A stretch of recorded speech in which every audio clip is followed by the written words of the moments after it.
Assalamualaikum sahabat Ruang Fiksi. Selamat datang penonton baru dan penonton setia. Di dunia nyata yang kadang tak berpihak pada kebaikan, kisah ini terjadi begitu nyata dan mengiris hati. Seorang pria sederhana, dengan jaket ojek lusuh dan wajah penuh harap, melangkah masuk ke bank megah. Namun detik berikutnya, tawa meremehkan menghantamnya, menghancurkan harga diri yang ia bawa dari jalanan panas. Dia tak minta belas kasihan, hanya ingin membuka tabungan demi masa depan. Tapi justru direndahkan seolah tak pantas bermimpi. Mereka tak tahu siapa yang baru saja mereka hina. Apa yang terjadi setelah itu, sungguh tak bisa mu bayangkan. Namun sebelumnya bagi yang beragama Islam saya sarankan untuk menuliskan sholawat Nabi Muhammad agar kelas sholawat ini menjadi saksi untuk mendapat syafaat di akhirat. Like dan subscribe ke channel ini sangat membantu menyebarkan dakwah Islam dan menjadi amal jariah. Pagi itu langit mendung menggantung rendah di atas kota. Jalanan masih basah bekas hujan semalam. Di antara keramaian kendaraan dan suara klakson yang bersahut-sahutan, seorang pria berhenti di depan sebuah bank besar bertuliskan huruf emas yang berkilau. Ia mengenakan jaket ojek online yang warnanya mulai pudar, dengan celana jeans belel dan sepatu karet yang sudah retak di bagian tumit. Namanya Raffi. Wajahnya khas pria Indonesia, kulit sawo matang dan dagu ditumbuhi cambang tipis. Matanya tajam namun teduh. Di tangannya, ia menggenggam map plastik bening berisi beberapa lembar uang lusuh dan selembar kertas fotokopi KTP. Gedung itu menjulang angkuh, dijaga satpam berseragam lengkap dan pintu kaca otomatis yang dingin. Raffi menarik napas panjang, lalu melangkah masuk dengan keyakinan penuh. Suara desis pendingin udara menyambutnya, begitu kontras dengan panas dan riuhnya dunia luar. Mata para pengunjung dan pegawai seketika melirik ke arahnya. Sebagian menatap heran, sebagian lagi menahan senyum. Seorang wanita di meja informasi, dengan seragam rapi dan wajah tegas, menoleh sinis ke arah Raffi. "Ada yang bisa saya bantu, Pak?" tanyanya datar, tanpa menyembunyikan nada meremehkan. "Iya Mbak, saya mau buka tabungan," jawab Raffi pelan namun pasti, sembari mengulurkan map berisi uang dan dokumen. Wanita itu melirik isi map, lalu mengangkat alis. Ia berbisik rekannya di sebelah, lalu terdengar tawa kecil yang mencoba ditahan. "Mohon maaf Pak, buka tabungan di sini minimal saldo awalnya 500.000, bukan recehan seperti ini," ucapnya dengan nada tajam dan senyum menyindir.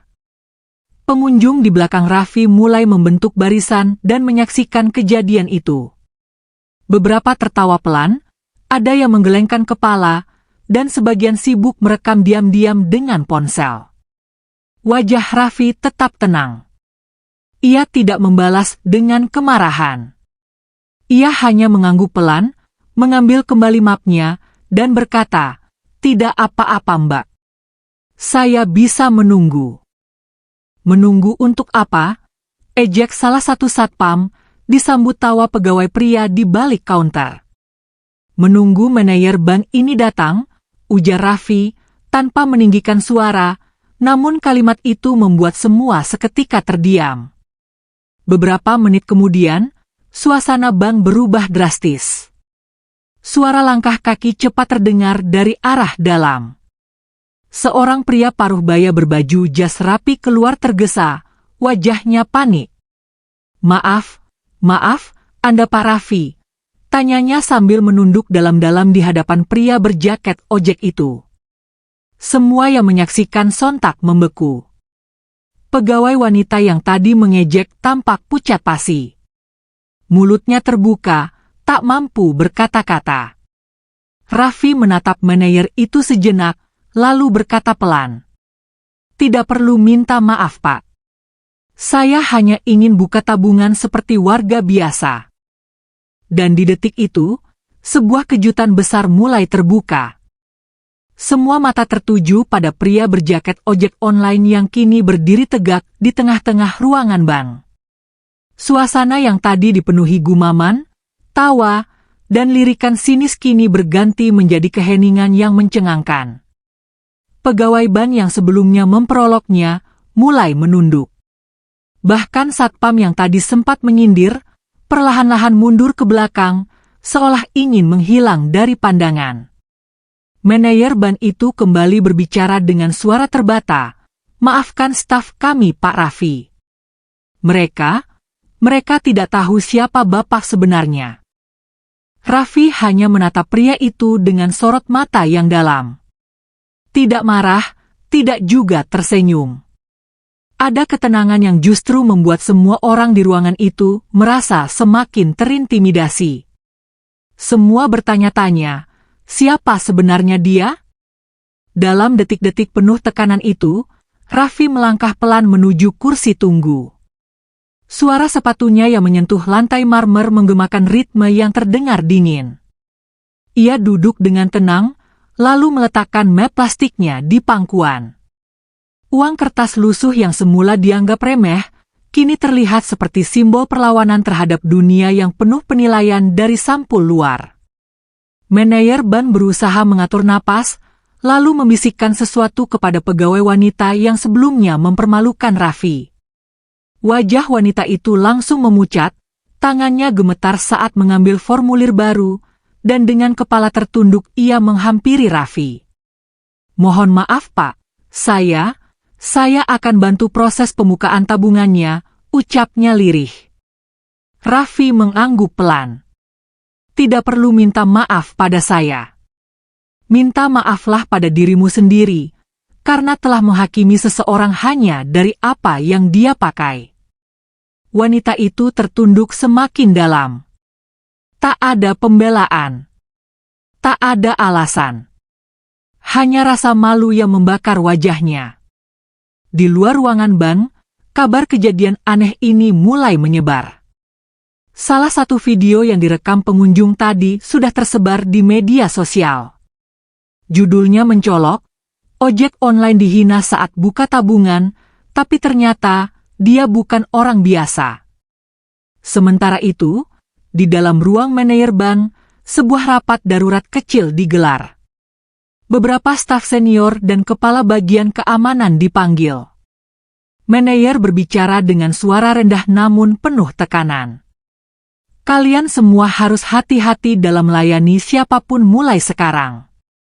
Pria tadi, dia bukan sembarang orang. Dia investor diam-diam yang sudah ditunjuk pusat untuk evaluasi langsung pelayanan kita.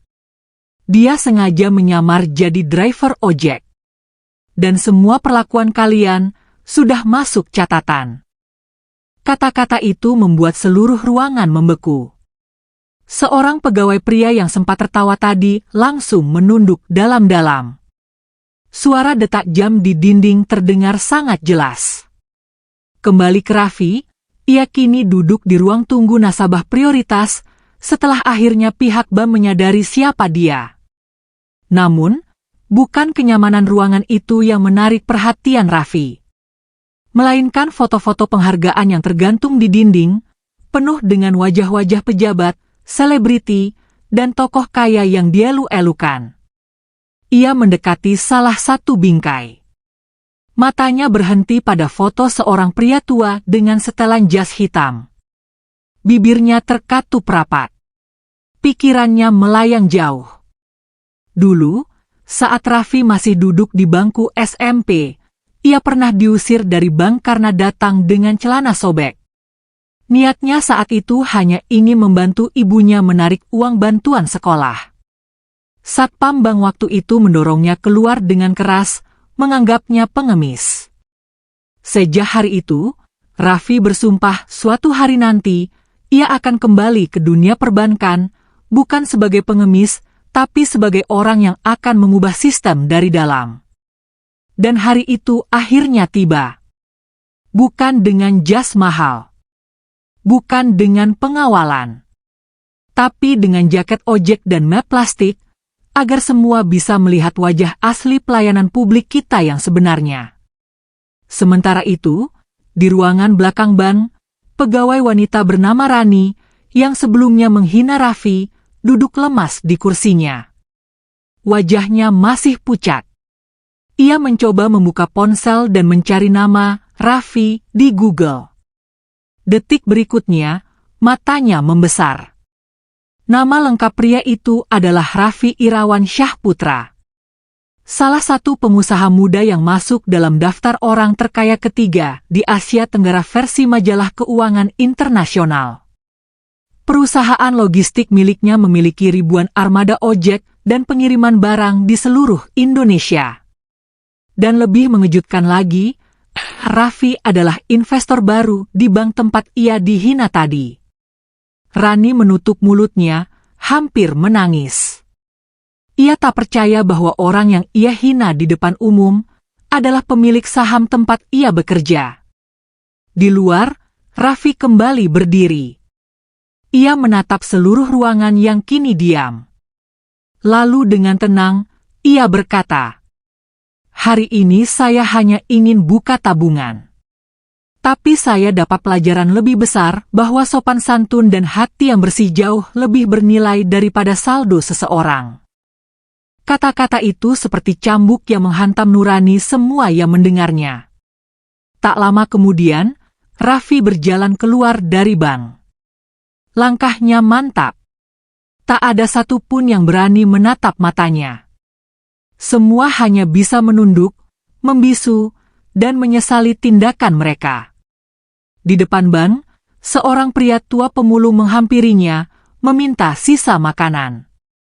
Raffi membuka tas kecilnya, mengeluarkan roti dan sebotol air, lalu memberikannya dengan senyum tulus. Tak ada kamera. Tak ada sorotan. Hanya kebaikan yang mengalir alami. Pemulung itu pun berkata lirih, "Terima kasih nak, semoga Allah membalas kebaikanmu." Raffi hanya tersenyum dan mengangguk. Kemudian, ia memencet ponsel kecilnya. Suara dari seberang langsung terdengar. "Pak Raffi, kami siap menjemput kapan saja." "Tidak usah. Saya akan jalan kaki sebentar. Ada sesuatu yang ingin saya lihat."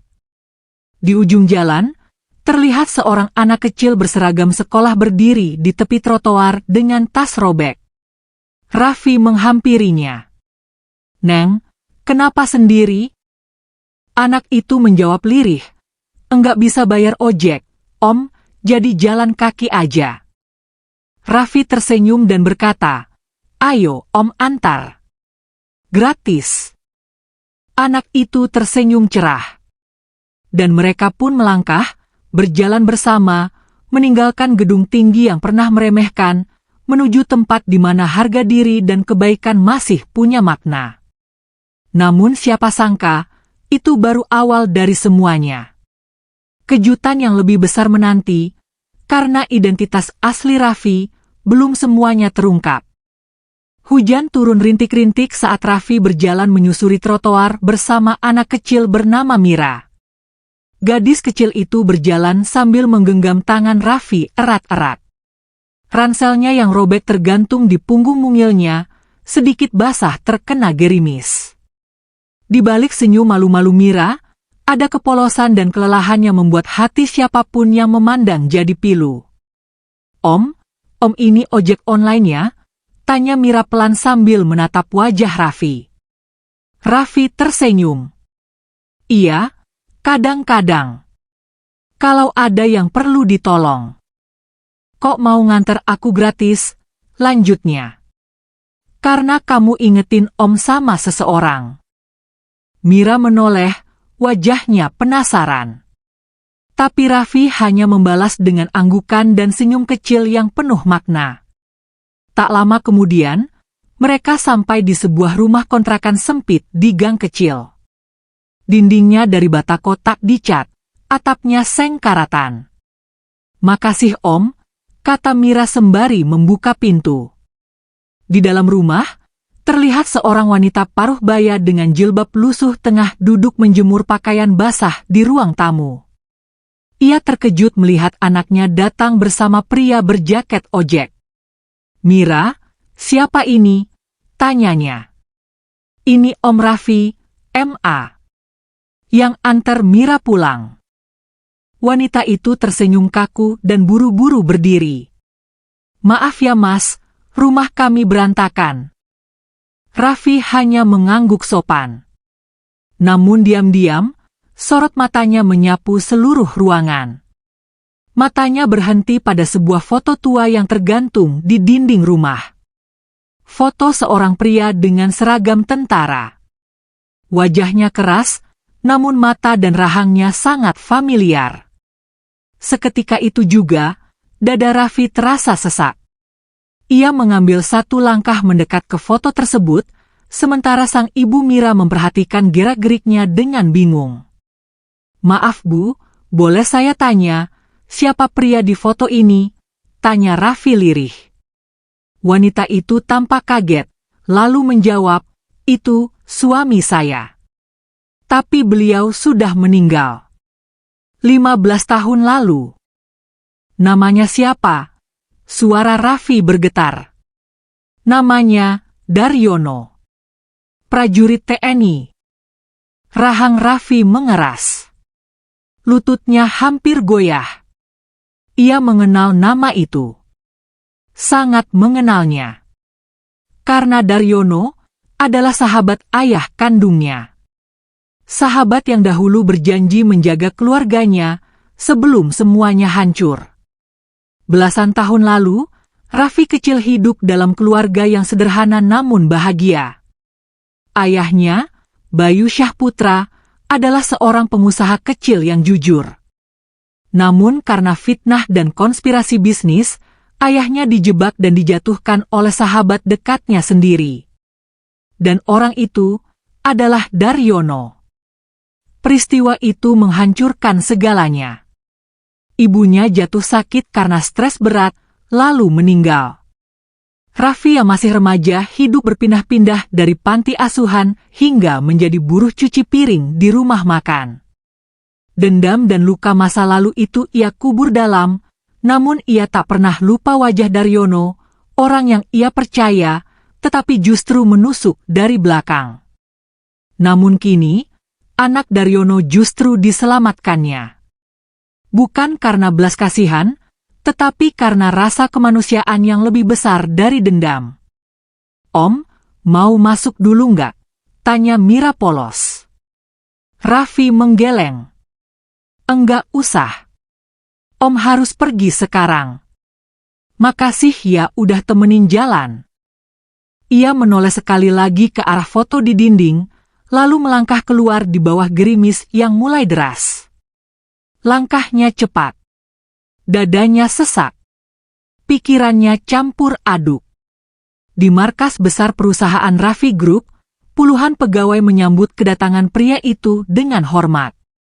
Sebagian besar dari mereka tidak pernah tahu bahwa bos besar mereka adalah orang yang sering turun ke jalan sebagai ojek online. "Selamat datang Pak Raffi," ucap sekretarisnya sambil menyerahkan dokumen laporan bulanan. "Siapkan rapat mendadak. Undang semua direksi. Dan sampaikan, saya akan membuka donasi pribadi untuk pembangunan sekolah gratis di gang sempit tempat saya baru saja datang," ucap Raffi tanpa menunggu tanya. Sekretaris itu sempat tertegun, lalu mengangguk dan segera berlalu. Di ruang kerjanya yang luas dan mewah, Raffi duduk di depan jendela besar yang menghadap kota. Tangannya memegang sebuah amplop usang yang sudah lama disimpan. Amplop itu berisi satu-satunya surat wasiat dari ayahnya yang sempat ia selamatkan sebelum rumahnya digusur. Dengan suara lirih, Raffi membaca kembali isi surat itu. "Raffi, jika kamu membaca ini suatu hari nanti, artinya ayah sudah tiada. Jangan pernah kehilangan akal sehatmu karena dendam. Kalau kamu ingin membalas, balaslah dengan kebaikan. Biar dunia tahu bahwa anak petani miskin bisa berdiri sejajar dengan siapapun." Air mata jatuh pelan di pipi Raffi. Surat itu selalu menjadi pengingat bahwa yang paling kuat bukan mereka yang punya kekuasaan, tapi mereka yang mampu memaafkan meski dilukai. Namun, kenyataan belum selesai menguji Raffi. Karena di luar sana, sebuah kekuatan lama yang pernah menjatuhkan keluarganya, kini kembali bangkit. Dan mereka tahu, Raffi telah kembali. Di sebuah restoran mewah di bilangan Sudirman, 3 pria berpakaian jas tengah duduk serius. Salah satunya adalah Niko Darmawan, anak dari salah satu rival bisnis ayah Raffi di masa lalu. Ia menatap layar tablet yang menampilkan cuplikan video viral dari bank tempat Raffi dipermalukan. Dia kembali, dan dia lebih berkuasa dari dulu, gumam Niko. Apa kita harus bertindak? Tanya pria di sebelahnya. Belum. Biarkan dia merasa tenang dulu. Baru kita buat dia runtuh dari dalam. Mereka tertawa dingin. Rencana mulai disusun. Dendam masa lalu belum tuntas. Dan kini, pertarungan lama akan dimulai kembali dengan wajah baru dan medan yang lebih kejam. Sementara itu, Raffi duduk tenang di ruang kerjanya, menatap layar berita yang memperlihatkan klip dirinya keluar dari bank. Komentar netizen membanjir. Kok bisa sih ngelecehin orang baik kayak gitu? Mereka enggak tahu siapa dia. Respect Pak Raffi. Ini baru pemimpin yang tahu rasa. Semoga semua bank belajar dari kejadian ini. Jangan pandang orang dari bajunya. Tapi di antara semua komentar itu, satu komentar membuat Raffi terdiam cukup lama. Aku tahu siapa kamu. Dan aku belum lupa apa yang keluargamu lakukan pada keluargaku. Tak ada nama. Tak ada foto profil. Hanya kalimat itu. Rahang Raffi mengeras. Jantungnya berdetak lebih cepat. Ia tahu, masa lalu memang belum sepenuhnya beres. Dan langkahnya baru saja memasuki wilayah yang lebih gelap dari sebelumnya. Dan di sanalah ia bersumpah, apapun yang akan datang nanti, ia tidak akan lari. Karena kali ini, bukan hanya harga dirinya yang dipertaruhkan, tapi juga nama baik ayahnya, dan masa depan yang ia bangun dengan darah dan air mata. Malam turun perlahan di atas kota. Lampu-lampu jalan menyala satu persatu, membentuk garis cahaya yang membelah gelapnya langit. Dari lantai tertinggi gedung Raffi Group, sosok pria berjaket ojek online yang siangnya dihina di ban, kini berdiri mengenakan kemeja putih polos dan celana bahan. Sederhana, namun wibawanya tak terbantahkan. Rafael, nama asli yang jarang ia pakai lagi. Namun di dunia bisnis, ia dikenal sebagai Raffi Irawan Syahputra, pendiri Raffi Group Logistics. Perusahaan miliknya kini menguasai sebagian besar jaringan distribusi bahan pokok dan barang elektronik di Indonesia, dengan ribuan mitra driver dan armada kendaraan dari Sabang sampai Merauke. Tapi semua kejayaan itu bukan tanpa luka. Di tangannya kini tergenggam lembaran laporan intelijen bisnis. Wajahnya kaku. Layar monitornya menampilkan laporan tentang 3 pengusaha lawas yang mulai menyusun strategi akuisisi diam-diam. Dan nama paling atas, Niko Darmawan. Anak dari lelaki yang dulu menjebak ayahnya dalam kasus penggelapan yang tidak pernah terbukti. Lelaki itu, yang sekarang telah wafat, meninggalkan warisan kelicikan pada anaknya. Raffi menghela napas panjang. Ia tahu, ini bukan lagi tentang uang atau reputasi. Ini tentang harga diri keluarga yang dulu diinjak dan dilupakan. Di rumah tua di kawasan Menteng yang dijadikan markas strategi, Niko Darmawan sedang duduk menghadap papan besar yang dipenuhi skema dan foto. Ia menunjuk satu titik dengan pulpen perak. Target utama kita adalah melemahkan divisi operasional Raffi Group dari dalam, katanya tegas. Bagaimana caranya? Tanya anak buahnya. Kita rekrut salah satu kepala regional mereka. Tawarkan 2 kali lipat gaji dan janji posisi. Kita pelan-pelan rusak sistemnya dari jaringan paling bawah. Niko berdiri dan menyalakan proyektor.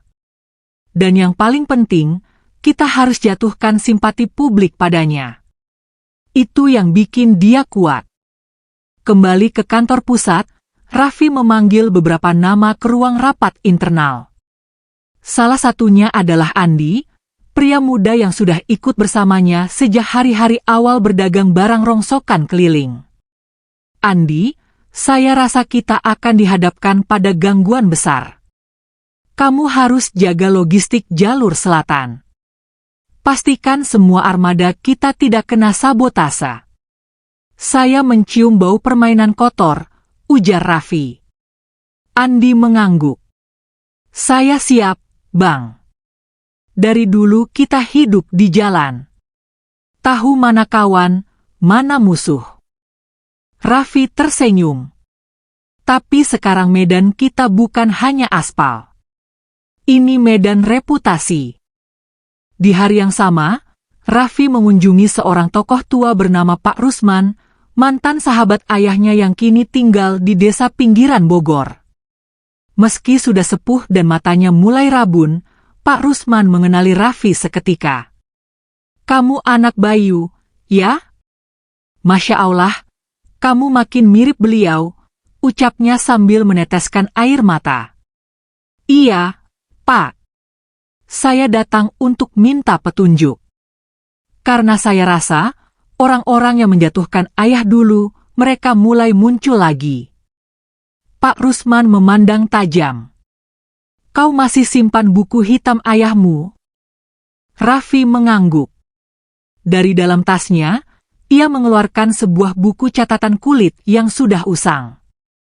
Pak Rusman mengusapnya pelan, lalu membuka halaman tengah.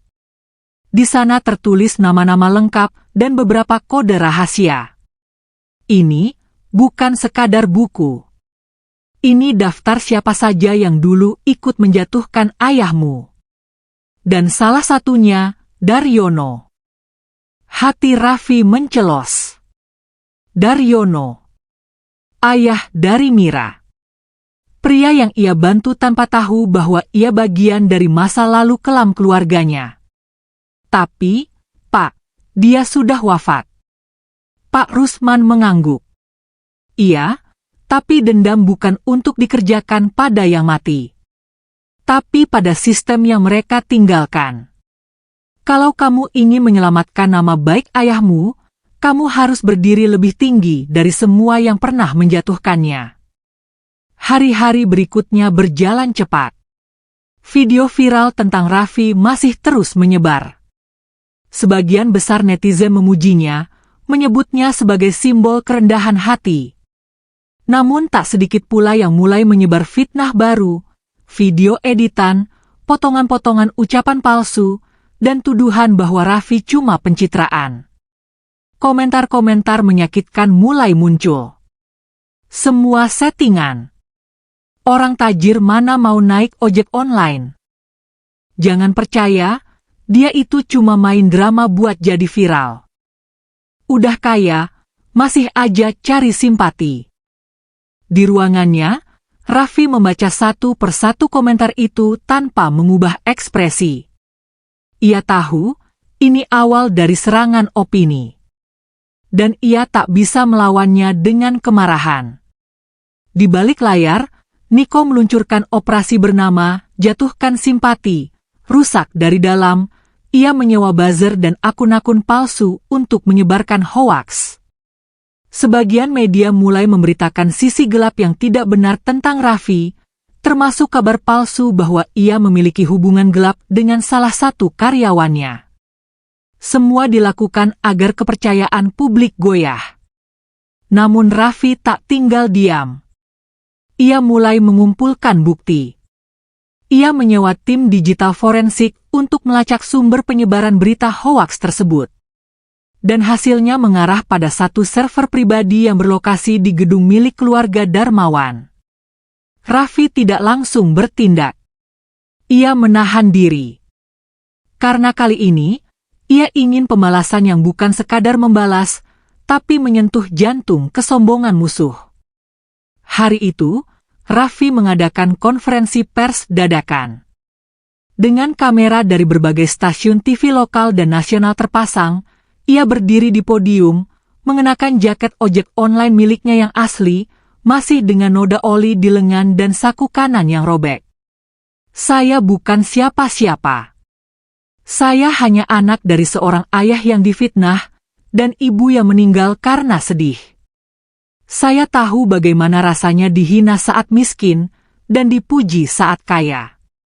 Saya tidak peduli pada pujian, tapi saya tidak akan diam saat kebenaran diinjak-injak. Maka hari ini, saya nyatakan, saya akan buka akses publik ke seluruh laporan keuangan Raffi Group. Biar rakyat menilai sendiri, apakah kami layak dipercaya. Ruangan hening. Hanya suara klik kamera yang terdengar. Di balik layar, Niko menggertakkan gigi. Raffi baru saja membuat langkah yang tak diduga. Ia transparan.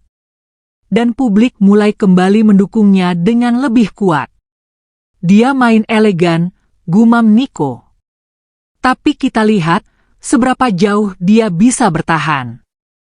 Sementara itu, di rumah kontrakan Mira, sang ibu menemukan sebuah amplop besar di bawah pintu. Isinya surat tanpa nama, serta selembar cek berjumlah 100 juta rupiah. Ini bukan balas dendam. Ini tanggung jawab yang pernah dirampas. Gunakan untuk pendidikan Mira. Semoga ia tumbuh tanpa dosa masa lalu.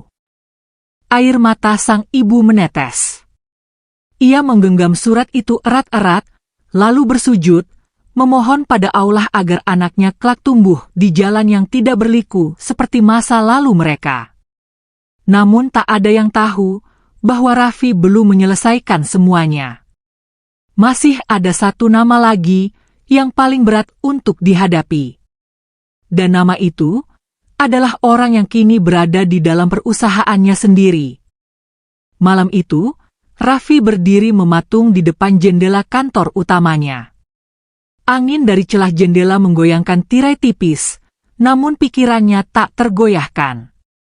Ia baru saja menutup laptop yang menampilkan laporan investigasi internal yang mengejutkan. Bukan hanya pihak luar yang menyerangnya. Ternyata, pengkhianatan datang dari seseorang yang sangat dekat. Seseorang yang pernah ia bantu bangkit dari nol. Seseorang yang bahkan ia anggap saudara. Namanya Dimas. Pria berusia 32 tahun yang dulu Raffi temui sebagai penjaga parkir. Ketika Raffi merintis usahanya dari garasi sempit, Dimas adalah orang pertama yang menawarkan diri membantunya. Loyal, pekerja keras, dan seperti tidak punya niat tersembunyi.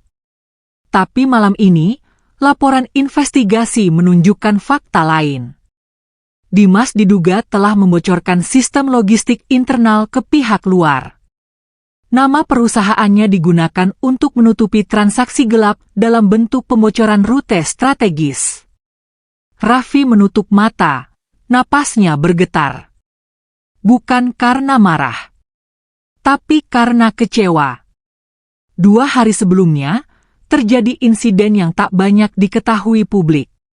Salah satu armada logistik Raffi Group mengalami kecelakaan misterius di jalur selatan. Truk yang membawa alat kesehatan untuk rumah sakit kecil di desa terpencil terguling di jurang. Tidak ada korban jiwa, tapi muatannya rusak total. Kerugian mencapai ratusan juta rupiah. Lebih dari itu, kepercayaan masyarakat terpukul. Tim keamanan internal menyelidiki kejadian tersebut. Dan hasilnya mengarah ke satu nama, Dimas. Dialah kepala operasional wilayah selatan. Laporan menunjukkan bahwa 1 jam sebelum keberangkatan, sistem rute diubah secara manual lewat akses superadmin yang hanya diketahui beberapa orang kunci. Dan dari semua nama, Hanya Dimas yang sedang berada di kantor saat akses itu terjadi. Esok harinya, Raffi mengundang Dimas ke ruang rapat tertutup.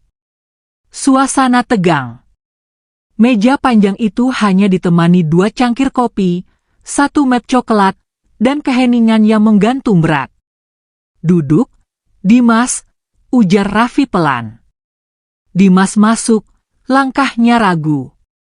Wajahnya tetap tenang, tapi ada getar di bola matanya yang tak bisa disembunyikan. Ia duduk perlahan, lalu menatap Raffi.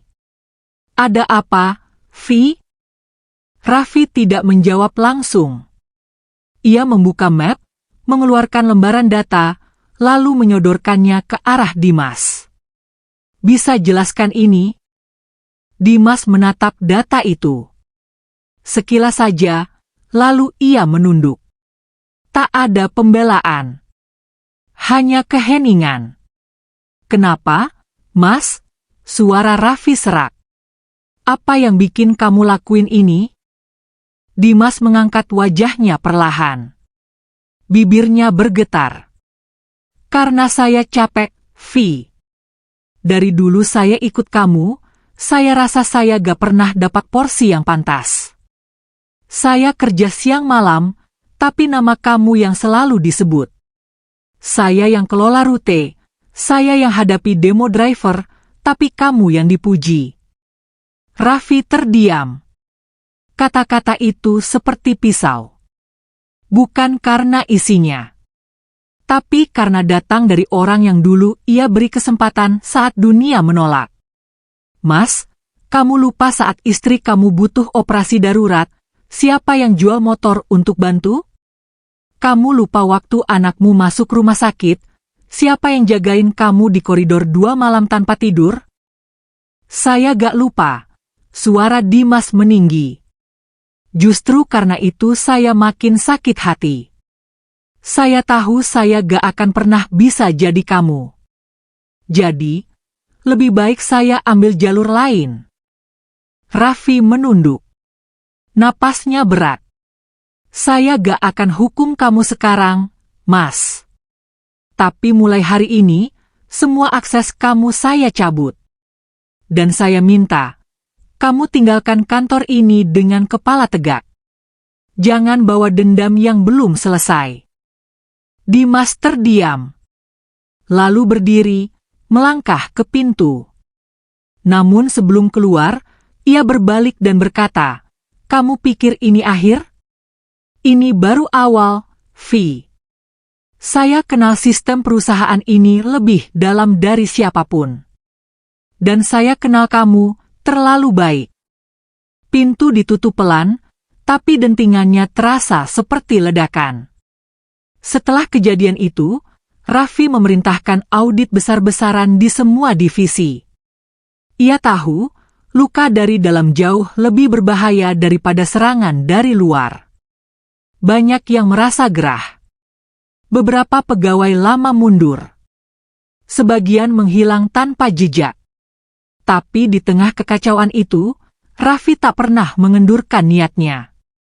Ia justru semakin mendekatkan diri pada para driver dan pekerja lapangan. Ia kembali turun ke jalan, membawa helm, menumpang motor, dan membagikan makanan gratis ke pos-pos logistik. Dan dari aksi kecil itulah, dukungan masyarakat kembali membanjir. Video-video Raffi di jalan viral lagi. Namun kali ini bukan karena ia dihina, tapi karena ia tetap rendah hati di tengah badai pengkhianatan. Di sisi lain, Niko Darmawan tertawa melihat kabar pengunduran diri massal dari internal Raffi Group. Ia merasa rencananya mulai berhasil. Ia bahkan sudah menyiapkan presentasi akuisisi untuk ditawarkan pada investor luar negeri. Biarkan dia sibuk dengan api di dalam. "Kita serang dari luar," kata Niko sambil mengangkat gelas minuman mahalnya. Namun ia tidak tahu bahwa Raffi menyimpan kartu as terakhir. Di sebuah kamar kecil yang sederhana, Raffi duduk berdua dengan Andi. Layar laptop mereka menampilkan sesuatu yang tak banyak orang tahu, sistem baru bernama Armada Shield. Sistem ini akan menggantikan semua operasional manual. Semua akses akan lewat enkripsi biometrik. Dan hanya bisa dibuka dengan sidik jari saya dan kamu, ujar Raffi.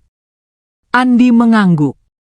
Dan kalau ada yang coba bajak dari luar, otomatis sistem akan shutdown dan kirim sinyal ke server cadangan di luar negeri. Dan hanya saya yang tahu di mana letaknya. Andi menghela napas. Berarti, kamu siap kehilangan semuanya kalau gagal? Raffi tersenyum pahit. Aku sudah kehilangan semuanya dulu, di masa lalu. Sekarang, aku cuma ingin memastikan, aku gak kehilangan lagi karena orang dalam. Di malam yang sama, seseorang mengirim pesan ke ponsel Raffi. Nomor tak dikenal. Pesannya singkat. Kami tahu kamu sudah tahu. Tapi ini belum selesai. Karena kami belum puas melihat kamu jatuh. Raffi membaca pesan itu, lalu mengetik balasan. Kalau kalian pikir aku berdiri sendirian, kalian salah. Karena aku berdiri di atas kepercayaan ribuan pekerja kecil, yang hidupnya jauh lebih berarti daripada egomu. Ia menaruh ponsel, lalu menatap langit dari jendela. Masih panjang jalan ini. Dan ia tahu, yang akan datang lebih berat dari sebelumnya. Karena kini, pengkhianat bukan hanya dari luar, tapi sudah tumbuh di antara orang-orang yang dulu ia anggap keluarga. Namun satu hal yang pasti, ia tidak akan mundur. Matahari baru saja terbit saat Raffi memacu mobilnya menuju gudang logistik pusat di kawasan pinggiran kota.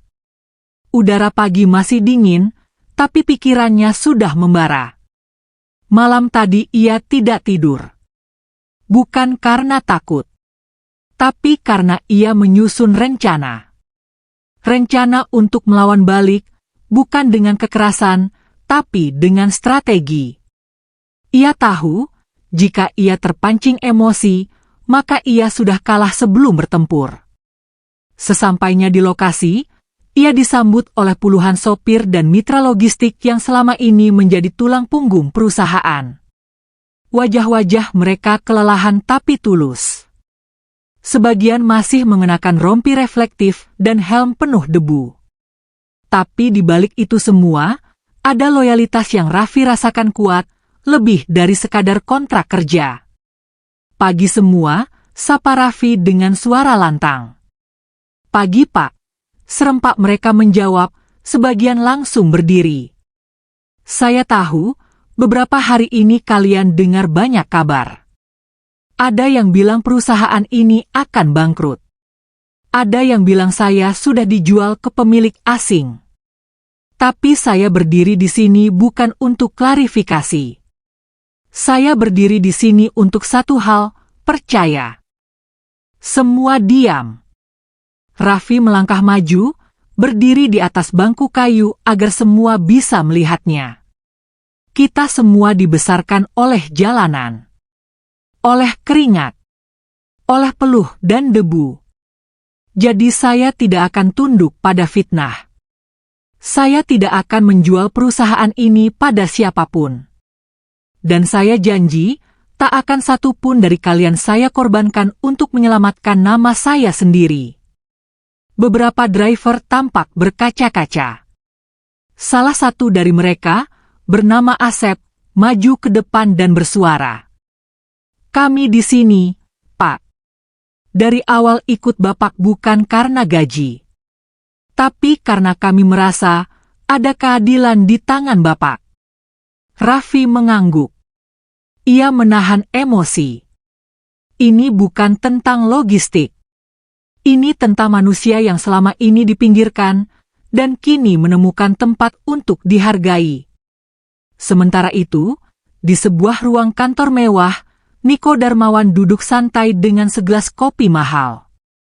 Di hadapannya, layar menampilkan grafik saham Raffi Group yang sempat goyah, namun perlahan mulai stabil kembali.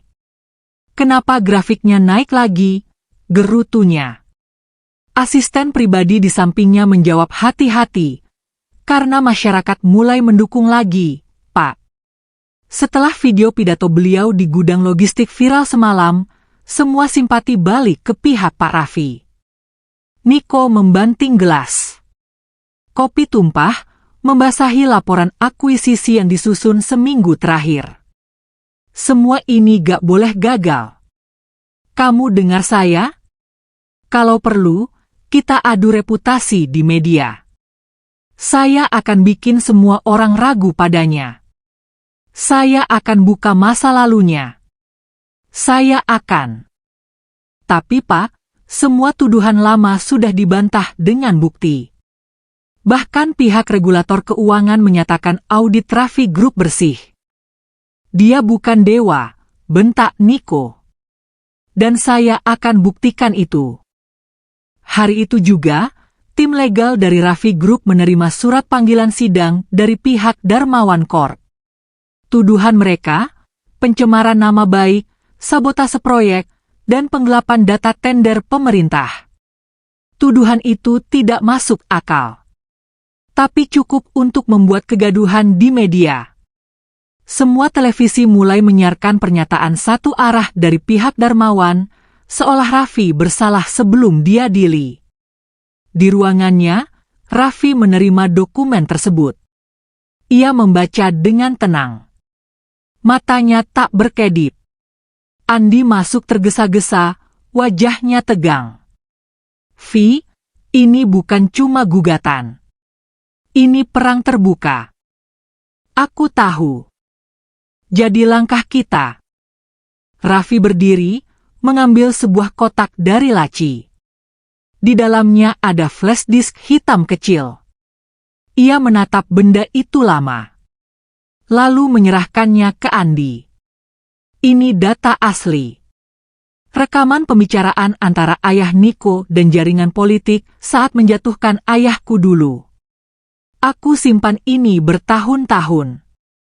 Sekarang saatnya kita bersihkan semuanya. Andi menatap benda itu seolah memegang api. Kamu yakin?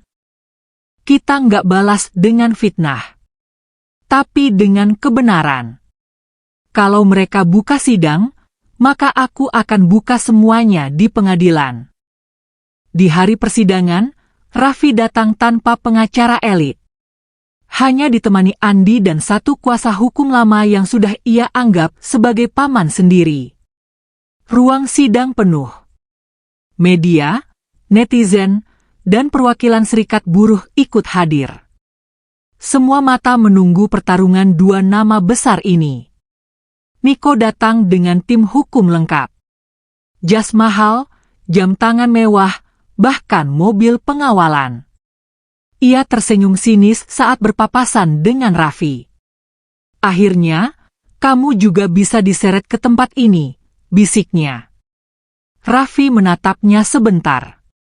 Kalau ini caramu cari kebenaran, semoga kamu sanggup dengar semua suara yang akan keluar nanti. Sidang dimulai. Hakim mempersilakan pihak pelapor bicara. Pengacara Niko mengajukan dokumen, video, dan pernyataan saksi yang sebagian besar sudah terbukti hasil manipulasi opini. Saat giliran pembelaan, Raffi berdiri sendiri. Saya tidak akan menjelaskan panjang lebar. Saya hanya ingin hakim dan semua yang hadir hari ini menyaksikan sesuatu. Ia memutar rekaman suara dari flash disk.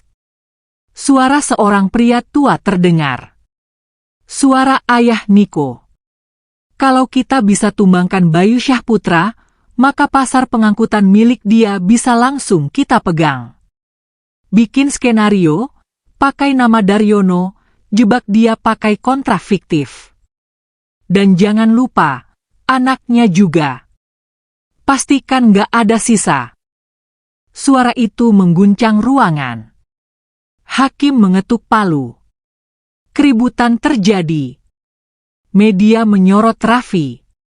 Wajah Niko memucat. Bibirnya bergetar. Ia tahu, Semua ini bisa menghancurkan nama keluarganya. Bukan hanya di bisnis, tapi di mata publik. Sidang ditunda untuk penyelidikan lebih lanjut. Namun dalam hitungan jam, dunia maya telah memihak. Netizen bersatu membela Raffi. Mereka menggali bukti, mencocokkan data, hingga membuat kampanye digital besar-besaran. Dari ojek ke ruang sidang, Raffi adalah suara kecil yang tak pernah menyerah. Keadilan bukan soal jabatan, tapi soal siapa yang berdiri saat semua memutuskan diam. Kita butuh lebih banyak Raffi di negeri ini. Dan malam itu, Raffi berdiri di atas balkon kantor pusatnya. Bukan untuk merayakan kemenangan, tapi untuk mengingat bahwa pertempuran belum selesai. Niko masih ada. Dan dendamnya kini semakin besar. Namun Raffi tahu, semakin gelap sebuah tempat, semakin dibutuhkan cahaya yang tak bisa padam. Malam itu dingin menggigit. Kota yang biasanya riuh kini terasa sepi di mata Raffi. Di balik semua kemenangan semu, ia tahu satu hal, perang belum benar-benar berakhir. Bukan karena persidangan. Bukan karena nama baik. Tapi karena satu bagian dari masa lalunya masih menjadi tanda tanya besar. Dan jawaban itu berada pada sosok misterius yang selama ini diam dalam bayangan. Setelah sidang ditunda dan pengadilan menyatakan akan membuka penyelidikan menyeluruh terhadap keluarga Darmawan, publik seakan mendapat angin segar. Dukungan terhadap Raffi membanjir. Saham Raffi Group melonjak kembali. Banyak media mengangkat kisah hidupnya dari bawah hingga ke titik sekarang. Tapi di balik layar, satu nama muncul dalam investigasi, Arif Sasmita. Nama itu muncul dalam salah satu file yang ikut ditemukan di flash disk peninggalan ayah Raffi. Seorang mantan kepala bidang pengadaan barang pemerintah era 2 dekade silam. Pria ini tidak pernah muncul di media. Catatan keberadaannya pun nyaris hilang. Tapi dari informasi intelijen internal yang Raffi terima, Arif masih hidup dan tinggal di sebuah pondok tua di daerah Purwakarta. Dan malam itu, Raffi memutuskan untuk pergi sendiri menemuinya. Perjalanan memakan waktu hampir 3 jam. Jalan desa yang sempit dan licin karena hujan membuat mobil yang dikendarai Raffi sesekali terpeleset. Namun ia terus memaksa maju. Kabut turun pelan. Suara jangkrik dan angin malam menemani langkahnya. Akhirnya, di ujung jalan, sebuah rumah kayu tua tampak berdiri di bawah pohon trembesi besar. Lampu temara menggantung di depan pintu. Raffi mengetuk pelan. Tak lama, pintu dibuka oleh pria renta berambut putih, mengenakan sarung dan baju koko usang. "Anda Arif Sasmita?" tanya Raffi. Pria tua itu menatap tajam. Matanya masih tajam, meski tubuhnya tampak rapuh. "Kamu anaknya Bayu?" Raffi mengangguk perlahan. Tanpa kata, Arif melangkah mundur memberi jalan. Raffi masuk. Di dalam rumah itu hanya ada satu meja, 2 kursi kayu, rak buku berdebu, dan dinding yang dipenuhi kertas tua. "Aku tahu hari ini akan datang," ucap Arif lirih. Raffi duduk perlahan. "Saya cuma ingin tahu, apa benar ayah saya dijebak?" Arif menarik napas panjang, lalu berdiri dan mengambil sebuah map coklat dari rak. Tangannya bergetar saat meletakkan map itu di hadapan Raffi. "Semua bukti ini tidak pernah saya serahkan karena saya takut. Bayu terlalu bersih, terlalu idealis. Dan saat itu, orang bersih selalu jadi target." Raffi membuka map itu. Di dalamnya ada fotokopi dokumen kontrak, bukti aliran dana, dan surat ancaman. Jadi benar, Daryono, Niko, dan beberapa pejabat saat itu memang merancang semua ini? Arif mengangguk. Daryono hanya pion. Mastermind-nya ayah Niko.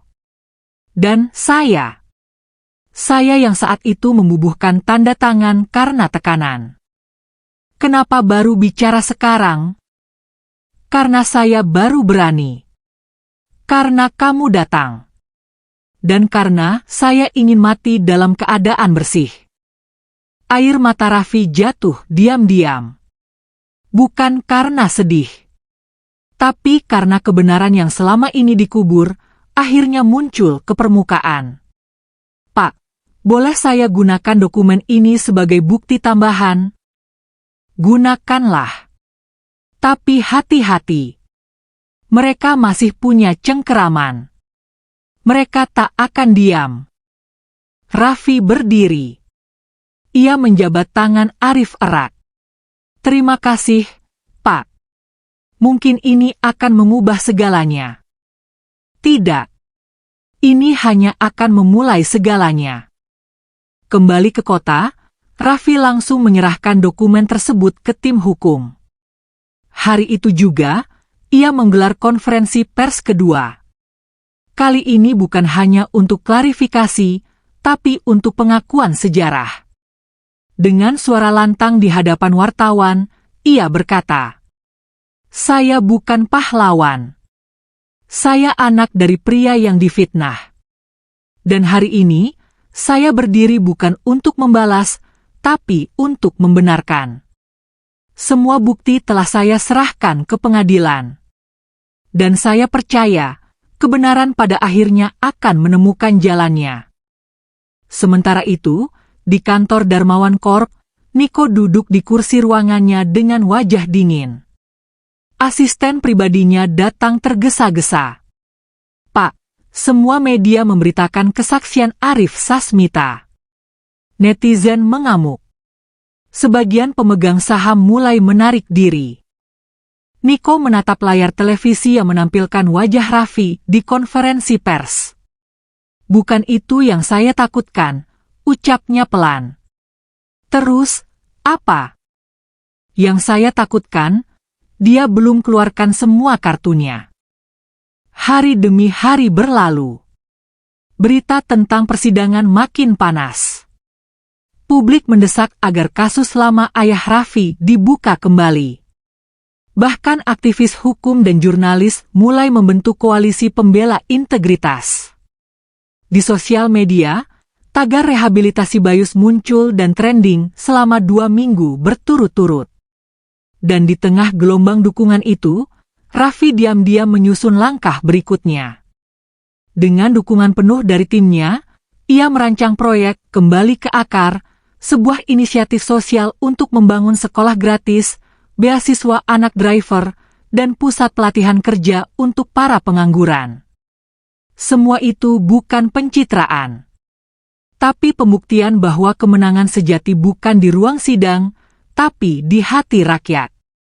Sore itu, saat Raffi tengah menyambangi lokasi pembangunan sekolah di kampung tempat ayahnya dulu dibesarkan, seorang anak kecil menghampirinya.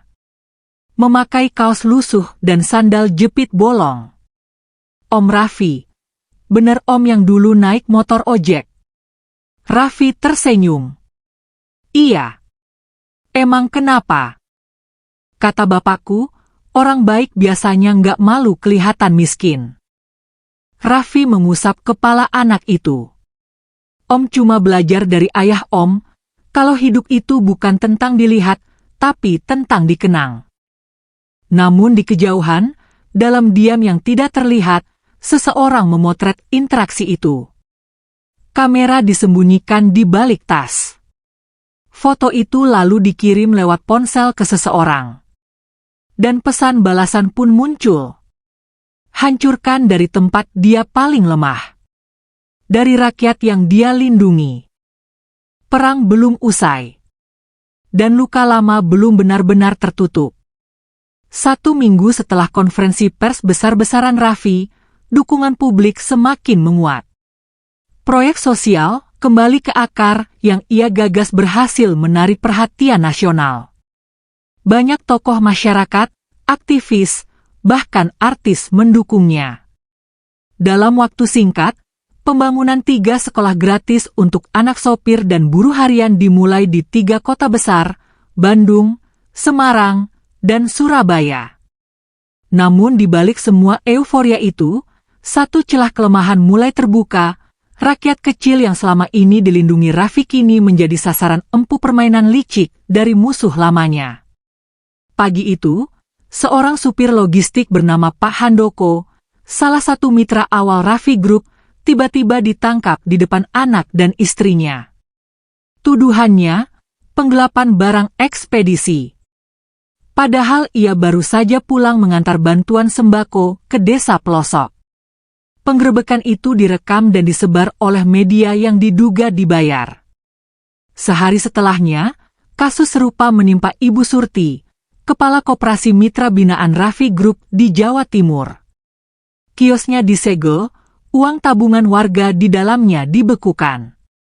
Tuduhan, dugaan pencucian uang. Dan dalam seminggu, lebih dari 12 mitra kecil Raffi Group dilaporkan ke polisi dengan tuduhan-tuduhan palsu, sebagian dicemarkan namanya lewat media sosial bot dan akun palsu. Raffi melihat semua itu dengan mata kepala sendiri. Ia tidak tinggal diam. Ia menyewa tim hukum untuk membela para korban. Namun ia sadar, ini bukan sekadar serangan personal lagi. Ini adalah serangan ke jantung empatinya. Mereka tidak menyerangnya secara langsung, tapi memukul tempat paling ia cintai, rakyat kecil yang percaya padanya. Di ruang rapat utama kantor pusat, Raffi berdiri menatap puluhan layar CCTV, grafik sosial media, laporan lapangan, dan rekaman pengaduan dari para mitra. Andi duduk di sampingnya, wajahnya tegang. Mereka mulai menyerang dari bawah, Vi. Kita terlalu sibuk dengan perang di atas, sampai mereka masuk dari akar. Raffi mengangguk. Mereka pikir aku akan menyerah kalau yang diserang adalah orang-orang ini. Andi mengusap wajahnya. Kalau kita lawan secara hukum, semua bisa berlarut-larut. Publik bisa kehilangan simpati kalau tiap hari kita berhadapan dengan drama. Maka kita lawan dengan cerita, ucap Raffi tegas. Andi menoleh. Cerita. Ya. Kita buat dokumenter. Tunjukkan wajah-wajah yang difitnah. Wajah yang punya keluarga, air mata, dan pengorbanan. Bukan sekadar angka. Bukan sekadar pengacara. Kita lawan buzzer dengan kebenaran hidup. Dalam 2 hari, tim dokumenter kecil dibentuk. Raffi turun langsung ke lapangan. Ia menyambangi Pak Handoko di kantor pengacara publik. Ia duduk bersama Ibu Surti di rumah kecil yang kini dipenuhi stempel sitaan. Ia menemui seorang mitra muda bernama Yusuf, yang kehilangan pekerjaannya karena video fitnah yang beredar luas. Kamera merekam semuanya. Bukan hanya ucapan, tapi ekspresi. Air mata. Tangan yang gemetar. Suara anak-anak yang bertanya, kenapa ayah nggak boleh kerja lagi, Bu? Dan dalam 2 minggu, video dokumenter itu tayang perdana di media sosial Raffi Group. Judulnya, yang mereka hancurkan bukan aku, tapi hidup kami semua.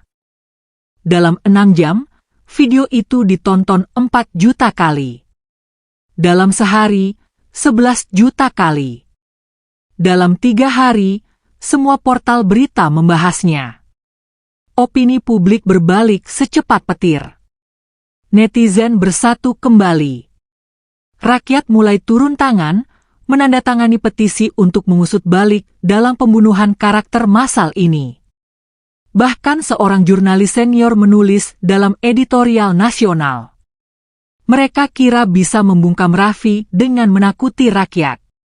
Ternyata mereka lupa, Raffi bukan dikelilingi oleh pengusaha, tapi oleh rakyat yang lapar keadilan. Di tempat lain, Niko Darmawan menonton video dokumenter itu dengan wajah gelap. Tangannya menggenggam ujung meja sampai buku-bukunya memutih. Si brengsek ini bisa bikin rakyat menangis. Ia berdiri, melempar layar tablet ke tembok. Saya bilang apa, Pak, jangan main dengan simpati publik, ucap asistennya gugup. Tutup semua operasi. Jangan lakukan apa-apa. Kita diam dulu. Tunggu dia lengah, jawab Niko sambil melangkah keluar ruangan. Namun diam bukan berarti menyerah. Karena malam itu, Raffi menerima sebuah surat yang dimasukkan diam-diam ke ruang kerjanya. Tidak ada pengirim. Hanya tulisan tangan pada amplop coklat. Kalau kamu terus melindungi mereka, siap-siap kehilangan yang paling kamu cintai. Raffi membaca kalimat itu berkali-kali. Rahangnya mengencang. Ini bukan ancaman biasa.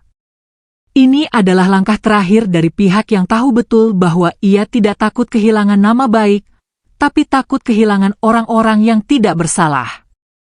Hari berikutnya, sistem keamanan semua fasilitas Raffi Group ditingkatkan.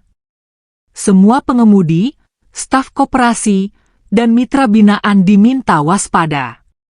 Seluruh armada logistik disematkan alat pelacak tambahan. Namun yang paling mencolok, Raffi mulai memakai jaket ojek online-nya lagi. Setiap hari. Kenapa kamu pakai itu lagi, Vi? Tanya Andi. Karena mereka harus tahu, aku kembali ke jalan. Aku gak sembunyi di balik gedung. Dan hari itu, Raffi mengantarkan sendiri satu paket ke rumah seorang anak yatim di Tangerang, paket pendidikan yang ia janjikan sejak proyek kembali ke akar dimulai. Dan di tengah jalan, saat ia berhenti di lampu merah, seorang pria asing berdiri di trotoar, menatapnya tajam. Pria itu lalu mendekat, menyelipkan sesuatu ke dashboard motornya, sebuah flash disk kecil berwarna merah. Tanpa berkata apa-apa, pria itu menghilang. Raffi menatap benda itu. Dadanya berdegup cepat. Di dalam benaknya, ia tahu itu bukan ancaman. Itu petunjuk. Petunjuk tentang sesuatu yang jauh lebih besar, sesuatu yang selama ini tersembunyi di balik pertarungan perusahaan, nama baik, dan fitnah. Dan mungkin, petunjuk itu akan mengungkap siapa dalang sebenarnya yang selama ini bermain dari balik layar. Malam itu, hujan turun deras. Lampu jalanan temaram berpendar di genangan air yang mengkilap. Raffi duduk sendirian di ruang server cadangan lantai bawah kantornya, tempat yang jarang ia datangi. Tak ada suara selain denting air dari pipa bocor dan dengung mesin yang bekerja tanpa henti. Di hadapannya, sebuah laptop tua menyala redup. Dan di tangan kanannya, flash disk merah pemberian pria misterius siang tadi. Jantung Raffi berdebar lebih kencang dari biasanya. Nalurinya mengatakan bahwa benda kecil itu menyimpan lebih dari sekadar dokumen. Ia menarik napas panjang, lalu memasukkan flash disk itu ke port USB. Loading. Satu folder muncul. Namanya hanya satu kata kecil, jawaban. Raffi membuka folder itu. Di dalamnya terdapat 4 file video, 3 dokumen teks, dan 1 rekaman suara dengan nama file pengakuan. Ia memilih membuka dokumen teks terlebih dahulu. Isinya berupa transkrip komunikasi rahasia antara beberapa nama besar di dunia usaha dan politik. Nama-nama itu bukan hanya milik lawan bisnis ayahnya dulu, tapi juga nama-nama yang selama ini dianggap pembela integritas publik. Yang mengejutkan, salah satu nama dalam dokumen itu adalah seseorang yang dulu sering dipuji ayahnya sendiri. Mentor yang dianggap sebagai pelindung, tokoh nasional yang kini masih menjabat sebagai komisaris di lembaga pemerintah. Di situ tertulis, pastikan Bayu Syahputra dilenyapkan secara moral, bukan fisik. Jatuhkan dia lewat koperasi rakyat. Biarkan dia terlihat ambisius dan manipulatif. Nanti kita sebar isu penyimpangan dana bantuan. Siap, Pak. Apakah Daryono akan menjalankan semua? Dia pion. Yang penting, Bayu tidak kembali ke sistem. Raffi mematung. Tangannya gemetar. Bukan karena takut, tapi karena yang ia lawan selama ini bukan hanya keluarga Darmawan, tapi sistem besar yang membunuh karakter orang jujur demi kepentingan politik dan bisnis. Ia membuka video pertama. Rekaman CCTV tahun 2006. Tampak Bayu Syahputra di sebuah ruangan tertutup, dikelilingi 4 orang. Wajahnya lelah. Matanya merah. Di meja terlihat dokumen yang dilempar-lempar ke arahnya. Tanda tangani ini, atau kamu gak akan keluar dari sini dengan selamat. Saya gak akan jual rakyat kecil untuk kalian. Lebih baik saya mati miskin. Pilihan kamu sendiri. Kalau saya mati, saya titip satu hal, jangan sentuh anak saya. Dia gak tahu apa-apa. Rekaman berhenti. Raffi menunduk. Air matanya jatuh. Suara ayahnya terasa hidup kembali. Penuh nyala, penuh keberanian. Dan juga kepasrahan. Ia membuka rekaman suara. Suara berat, parau, seperti milik pria tua yang bicara pelan-pelan. Kalau kamu mendengar ini, berarti kamu sudah cukup kuat untuk menerima semuanya. Aku bukan orang baik, Raffi. Dulu, aku termasuk bagian dari sistem yang menjatuhkan ayahmu. Tapi semakin lama, semakin aku sadar, aku cuma pion. Dan ayahmu adalah korban dari pertempuran yang lebih besar. Setelah dia pergi, aku merasa utangku tidak akan lunas. Maka aku kumpulkan semua ini. Dan aku simpan, menunggu saatnya kamu cukup dewasa untuk bangkit. Tapi ingat, kebenaran tak akan membawa kemenangan instan. Kebenaran hanya membuka jalan. Selebihnya, kamu yang harus jalani. Raffi memejamkan mata. Menggenggam erat headset yang terhubung ke laptop. Semua jawaban selama ini ternyata tidak menyelesaikan luka. Justru membuatnya sadar bahwa luka itu jauh lebih dalam dari yang ia sangka. Dan kini, ia dihadapkan pada pilihan berat. Membuka semuanya ke publik berarti melawan sistem besar yang bisa menghancurkan seluruh hidupnya. Tapi menyimpannya berarti mengkhianati pengorbanan ayahnya dan semua orang kecil yang kini bergantung padanya. Keesokan harinya, Raffi memanggil Andi dan 3 orang dari tim kepercayaannya ke ruang rahasia. Ini bukan pertempuran biasa, ujar Raffi setelah memperlihatkan isi flash disk. Andi terdiam lama. Wajahnya pucat. Jadi, semua ini lebih dalam dari yang kita kira? Lebih dalam. Dan lebih berbahaya. Kalau kita buka ini ke publik, akan banyak tokoh besar jatuh. Akan banyak kepanikan. Tapi kalau kita diam, luka ini akan diwariskan ke generasi selanjutnya. Terus, rencana kita. Raffi memandangi layar besar di depannya. Lalu ia berkata, kita kumpulkan semua korban. Semua saksi. Dan kita buat forum kesaksian terbuka. Bukan di pengadilan. Bukan di kantor pemerintah. Tapi di depan rakyat. Langsung.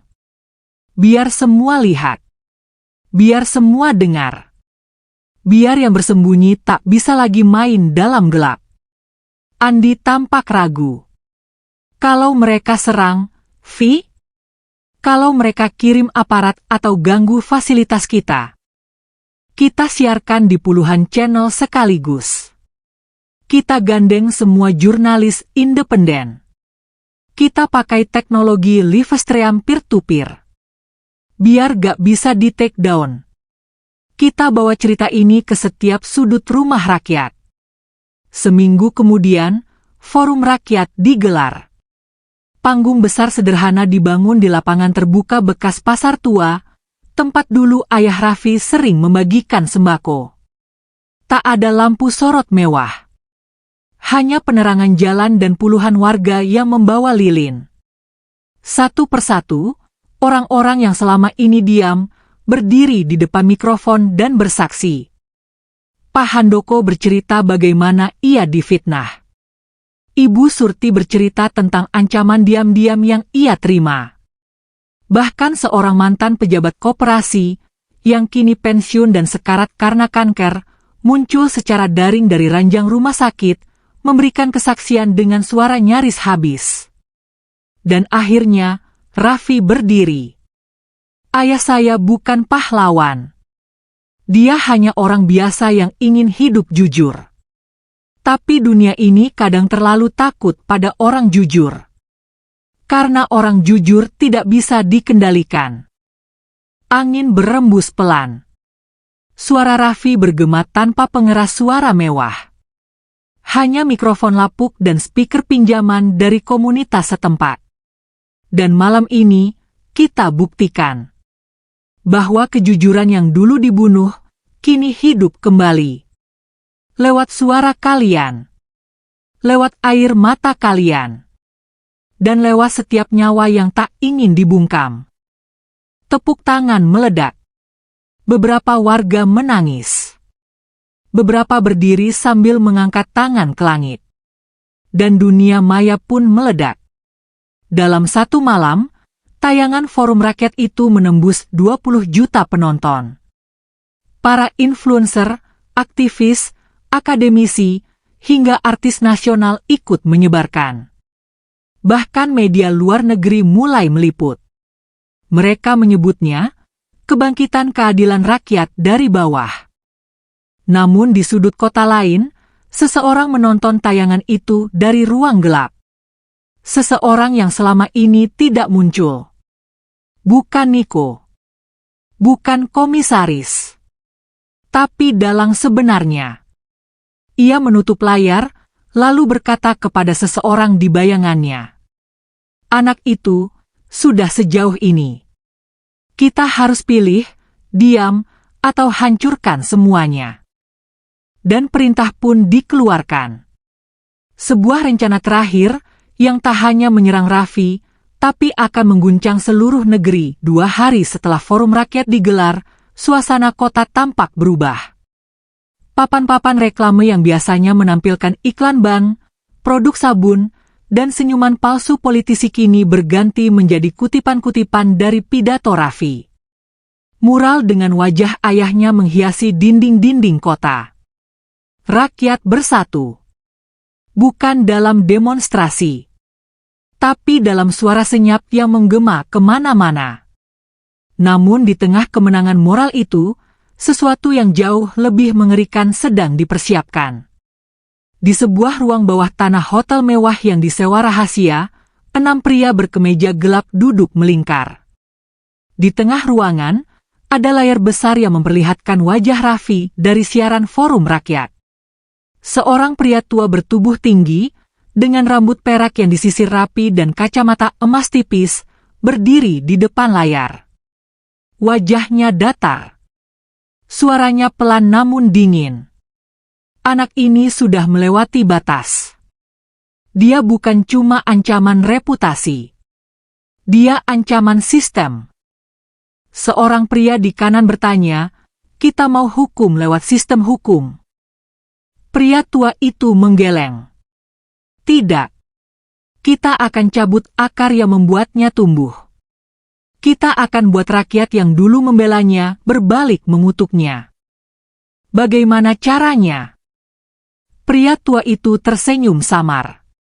Fitnah bukan lagi cukup. Sekarang waktunya pengorbanan. Pagi itu, di kantor pusat Raffi Group, suasana mendadak tegang. Seorang petugas keamanan berlari ke ruang Raffi, wajahnya pucat. "Pak, ada ledakan kecil di pabrik pengemasan bahan bantuan kita di Cikarang." Raffi berdiri mendadak. Korban: 3 luka. 1 sopir kritis. Dan apa? Petugas itu menunduk. "Kami menemukan simbol aneh tertulis di dinding gudang. Lambang mata dan huruf S di lingkaran merah." Raffi terpaku. Simbol itu bukan asing. Itu simbol organisasi rahasia yang pernah disebut ayahnya dalam catatan harian terakhirnya. Simbol jaringan yang mengendalikan ekonomi dari balik layar. Dan ayahnya dulu dihancurkan karena menolak tunduk pada mereka. Andi masuk tergesa-gesa. "Vi, kita disabotase. Bukan cuma gudang. Server komunikasi internal kita down. Lalu, akun medsos perusahaan diretas. Mereka unggah foto palsu seolah kamu pernah kerjasama dengan mafia bahan pokok." Raffi mengepalkan tangan. Dan mereka baru mulai. Siang itu, Raffi menerima undangan dari seorang wartawan investigatif senior bernama Bulan. Mereka bertemu di sebuah kafe tua di Jakarta Kota, tersembunyi dari pusat keramaian. Bulan mengeluarkan map berisi salinan dokumen dan 1 foto lama. Foto itu memperlihatkan Bayu Syahputra, ayah Raffi, bersama 3 pria lain. Salah satunya adalah komisaris saat ini. Satu lagi adalah orang yang baru Raffi kenal dari video rekaman di flash disk. Dan satu adalah pria tua berkacamata emas yang kini jadi otak dari semua kekacauan. Namanya Insinyur Parlan Basuki. Dia bukan politisi, bukan pengusaha, tapi dalangnya. Sejak dulu, dia yang atur distribusi besar di sektor pangan, energi, dan infrastruktur dari balik layar. Ayahmu dulu mencoba mengalahkannya, tapi kalah. Raffi menatap foto itu dalam-dalam. Wajah pria tua itu tenang. Tak menyeramkan. Bahkan terlihat seperti paman baik hati. Tapi justru dari wajah-wajah seperti itu, racun paling mematikan lahir. "Di mana dia sekarang?" tanya Raffi. "Dia tinggal di balik statusnya sebagai penasihat strategis nasional. Gak ada media berani sebut namanya. Semua tunduk. Maka aku akan berdiri." Bulan menatapnya. "Kamu yakin, Nak? Kamu tahu, ini bisa membuat semua hal runtuh. Termasuk keamanan keluargamu." Raffi terdiam. "Lama. Aku tahu. Tapi kalau aku diam, maka semua pengorbanan ayahku hanya jadi cerita tragis tanpa makna. Dan aku bukan dibesarkan untuk jadi penonton sejarah." Malam itu, Raffi membuat keputusan terbesar dalam hidupnya. Ia menyiapkan siaran langsung nasional. Bukan dari studio. Bukan dari gedung mewah. Tapi dari halaman rumah masa kecilnya, rumah tua yang dulu digusur, lalu ia bangun kembali dengan uang pertama yang ia hasilkan dari hasil nyetir ojek dan ngangkut barang malam-malam. Ia berdiri di depan kamera. Mengenakan baju putih polos dan celana sederhana. Di belakangnya, terdapat foto besar ayahnya, Bayu Syahputra, dan sebuah meja kayu kecil tempat ia dulu mengerjakan PR sekolah dengan lilin. "Assalamualaikum." Suara Raffi bergetar. Namun matanya tajam. "Saya Raffi. Bukan pahlawan. Bukan pemimpin besar. Saya hanya anak dari seorang laki baik yang dibungkam karena berkata jujur. Dan malam ini, saya akan sebut nama-nama mereka yang telah merusak hidup begitu banyak orang, termasuk ayah saya." Lalu ia menyebut satu persatu. nama komisaris, nama pengusaha, dan akhirnya Insinyur Parlan Basuki. Ruang maya meledak. Siaran itu langsung ditonton puluhan juta orang. Semua media besar memotong programnya untuk menyiarkan langsung. Sebagian wartawan tak percaya Raffi berani sebut nama itu. Tapi ia tak gentar. Saya tahu, ini bisa mengakhiri hidup saya. Tapi saya lebih takut hidup tanpa harga diri. Keesokan harinya, kantor pusat Raffi Group disegel oleh oknum aparat yang disebut-sebut menyidik aliran dana. Kantor koperasi mitra di 3 kota juga dirusak oleh orang tak dikenal. Dan rumah Ibu Surti dibakar. Untungnya tidak ada korban jiwa. Andi berteriak di kantor darurat, kita diserang dari semua sisi. Raffi tetap tenang.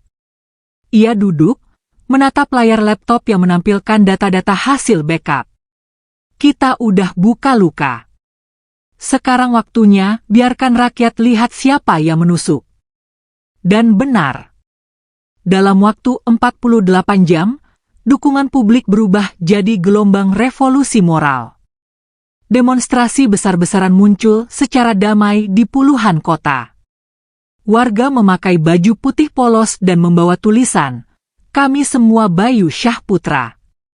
Dan di hari ketiga, sesuatu yang tak diduga terjadi. Insinyur Parlan Basuki muncul di televisi nasional. Untuk pertama kalinya dalam sejarah, dalang itu keluar dari bayang-bayang. Dengan suara dingin dan wajah penuh kendali, ia berkata, "Raffi terlalu jauh. Dia main api. Dan anak muda yang main api bisa terbakar dengan cepat." Kamera berpindah. Raffi menatap layar. Ia tahu, pertarungan ini belum selesai. Tapi ia juga tahu, satu-satunya cara agar rakyat menang adalah tidak pernah mundur. Dan kini, seluruh negeri menahan napas. Karena setelah ini, akan ada akhir.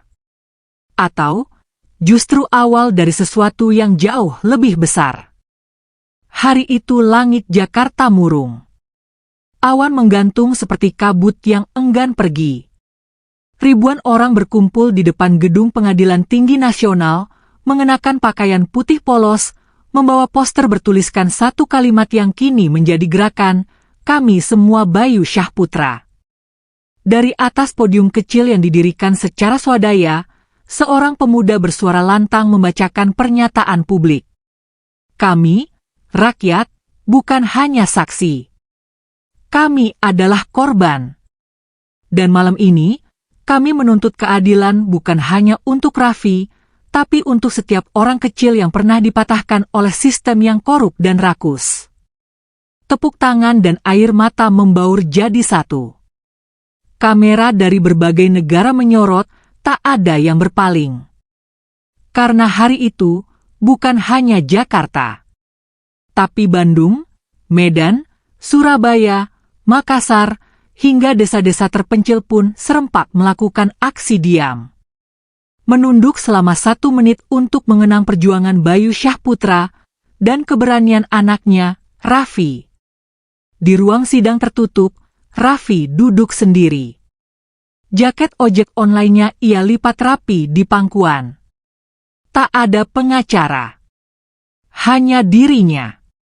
Dan di seberangnya, Insinyur Parlan Basuki duduk dengan wajah datar, tangan bertumpu di tongkat berlapis emas. Hakim mengetukkan palu. Persidangan ini dimulai. Dan di sanalah, lembar demi lembar bukti dibuka. Saksi-saksi berdatangan. Bukan hanya warga kecil, tapi juga mantan pejabat, jurnalis, dan eks-direktur perusahaan fiktif yang akhirnya angkat suara setelah 2 dekade diam. Dan di tengah kesaksian yang memukul keras sistem lama, Insinyur Parlan hanya tersenyum. Bahkan ketika hakim bertanya, apakah terdakwa ingin menyampaikan pembelaan? Pria tua itu berdiri pelan. Lalu berkata, "Saya tidak menyesal. Karena inilah wajah dunia. Saya hanya jalankan apa yang kalian semua takut sebut. Sistem ini bukan saya yang buat. Saya hanya yang paling jujur menjalankannya." Ruangan terdiam. Sebagian penonton menahan napas. Lalu Raffi berdiri. Benar. Sistem ini rusak. Tapi bukan alasan untuk terus jadi bagian dari kerusakan. Saya berdiri bukan karena saya bersih. Tapi karena saya capek melihat rakyat kecil terus yang dijadikan korban. Dan hari itu, dunia berubah. Seminggu setelah sidang terakhir, Insinyur Parlan divonis 25 tahun penjara tanpa remisi, seluruh asetnya disita untuk dikembalikan ke negara dan dibagikan ke program pendidikan dan koperasi rakyat. Komisaris-komisaris yang terlibat dicopot. Dan lebih dari itu, lahir kebijakan baru, Undang-Undang Perlindungan Saksi dan Rakyat Kecil dalam Kasus Sistemik yang diberi nama resmi UU Bayu Syahputra. Pagi itu, di desa kecil tempat Raffi dibesarkan, sebuah sekolah sederhana berdiri. Namanya, Madrasah Rakyat Bayu Syahputra. Dindingnya dari batu bata merah, atapnya seng baru, halaman depannya tanah liat yang selalu basah habis hujan. Dan di sana, Raffi berdiri. Mengenakan jaket ojek lusuh yang dulu pernah ia pakai saat dihina di bank. Ia duduk di lantai bersama anak-anak kecil, mengajari mereka menulis nama sendiri. Tak jauh darinya, Andi berdiri memotret. "Kamu gak kangen jadi orang besar, Vi?" tanyanya sambil tertawa kecil. Raffi menoleh. "Aku udah jadi orang besar sejak aku memutuskan gak balas dendam dengan kebencian." Di langit, awan perlahan terbuka.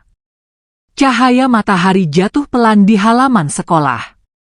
Anak-anak tertawa. Ibu-ibu menanam cabai di sudut kebun. Dan suara motor-motor logistik kembali ramai mengantar bantuan ke tempat-tempat terpencil.